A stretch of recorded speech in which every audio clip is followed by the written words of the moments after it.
everybody. Welcome back. I decided to start this series because I want to get into the habit of recording every day. So I figured I would call it a journal for now rather than call it a daily or even a weekly. I mean, I can't promise anything. I'm just going to give it a shot. So essentially, what I'm going to do is I'm going to give a reading for the collective that I'll put at the beginning of every video, and also to talk a little bit about the astrology that we have.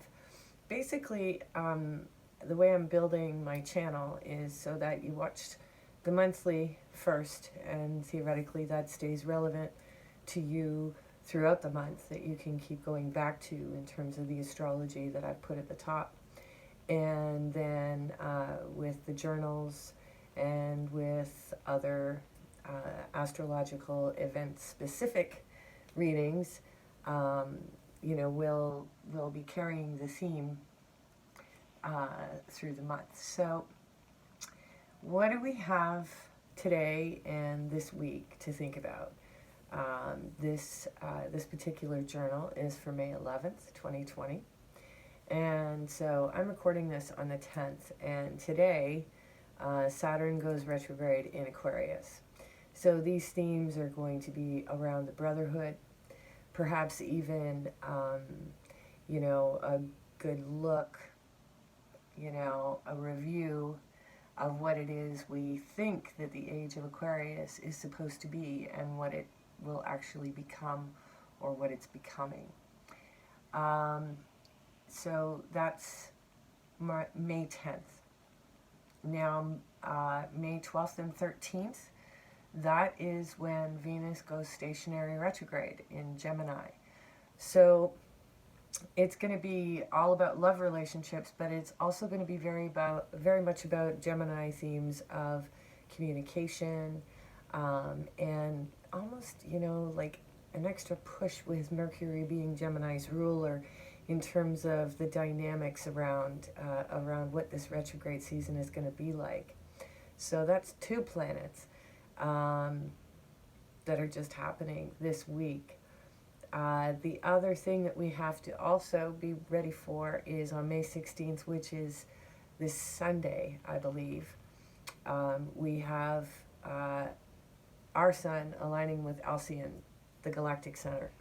So as I said in the monthly report, that this is going to be, we're going to be flooded with divine feminine energies, and it's going to be intense, I would imagine. And, it's going to be interesting how this is going to be reflected in world events as much as in our own personal lives. So be prepared. It's fair warning to you. I wouldn't necessarily say that we could blame Alcyon for everything, but if things seem pretty intense starting this Sunday, it's going to be like a 4-day gate. So as we get closer to it, we'll focus a little bit more on what that means for us generally in terms of energies and whatnot. So I think I'm just going to move forward and grab the Rider-Waite to pull one card. That's it. Just one card from Rider-Waite, and then I'm going to do Lenormand and Marcia McLuhan, Distant Early Warning deck. So let's see the sorts of things that we're going to be focusing on today, May 11th. The Five of Cups. So, it was funny because I was reading an article from a psychologist that most of us are heading into, psychologically, statistically wise, the hardest time in terms of being isolated and quarantined and sequestered from society, from social interaction.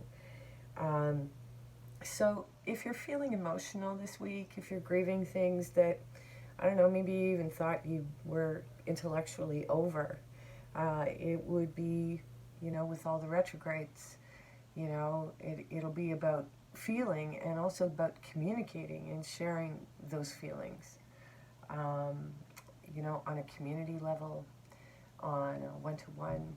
And, we're likely to see more stories in the news in the coming days about people in their struggles with loneliness and isolation. So that's definitely something to be thinking about.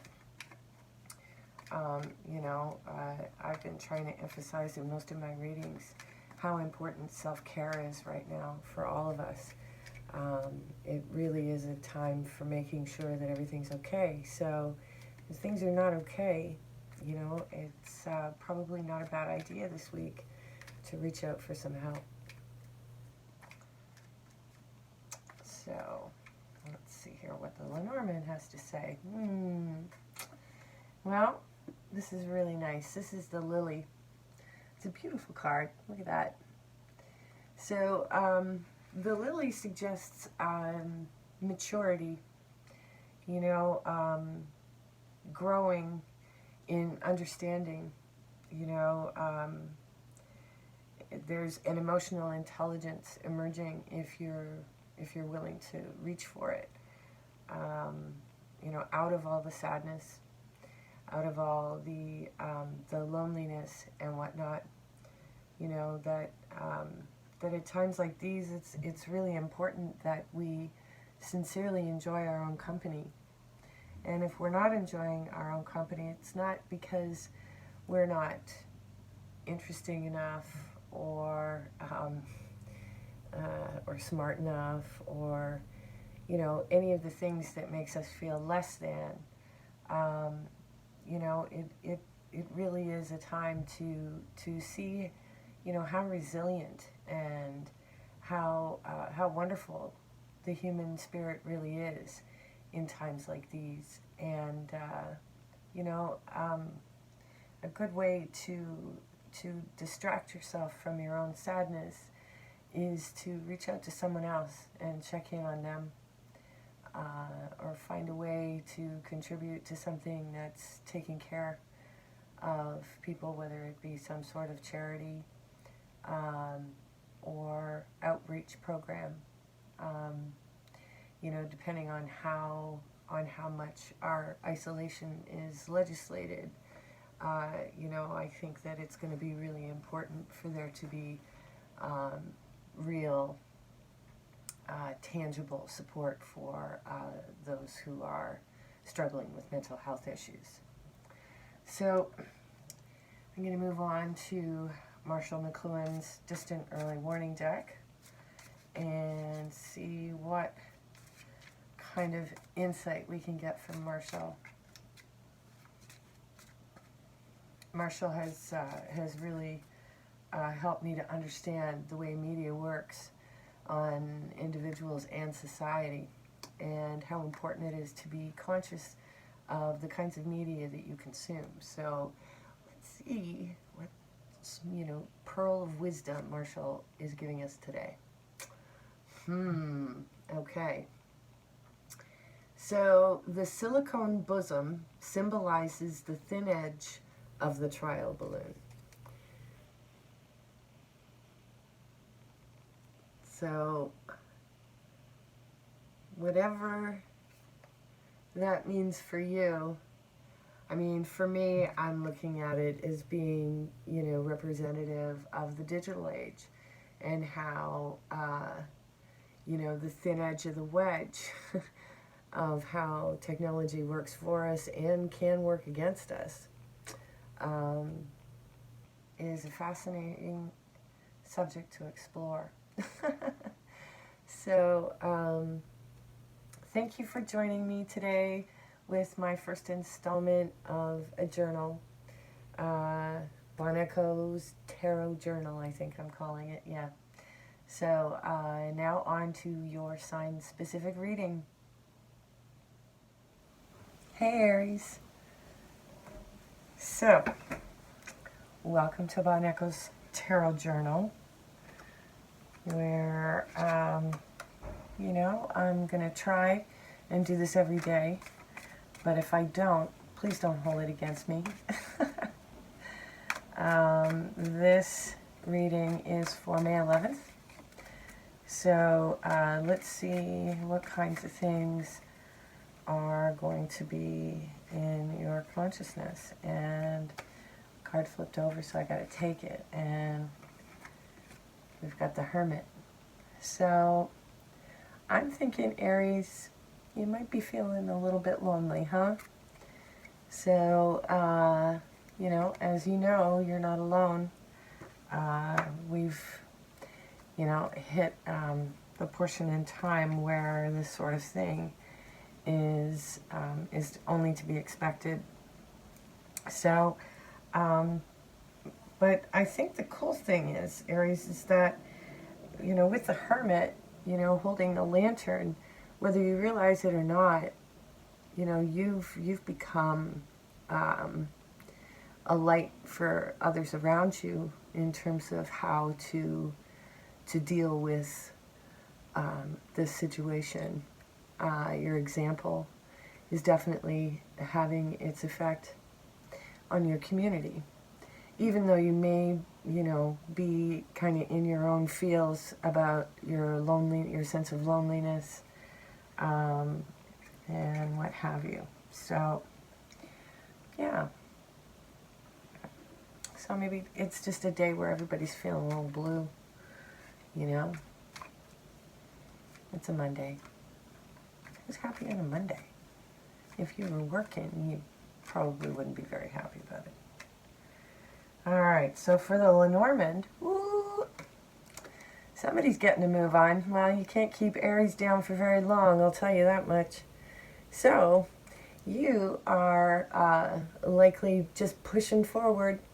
I'm going to caution you, Aries, that with planets going retrograde, you may find yourself doing the work all over again. But if it's just a distraction away from your sadness, who cares, right? Do what you got to do, Aries. Nobody's going to stop you anyway. Oh, my goodness. Will I give Aries 2 Marshall McLuhan cards? Why not? There's 3, you lucky dog. You must be good.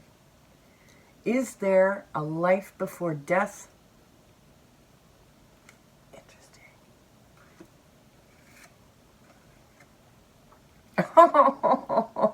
Oh, this is... So, for you moms out there, I think you're probably going to appreciate this one. Oh, the 4 of Hearts. How do you like kids? Well cooked, he said sternly. W.C. Fields. So, there you go. Nothing like a bit of levity, a little bit of humor to make you feel better. So... the 10 of Hearts, what a great card. So, unless we have a certificate of discharge from a mental home, we can't prove we are sane. Way to fly, Aries. You be your bad old self. Have a great day.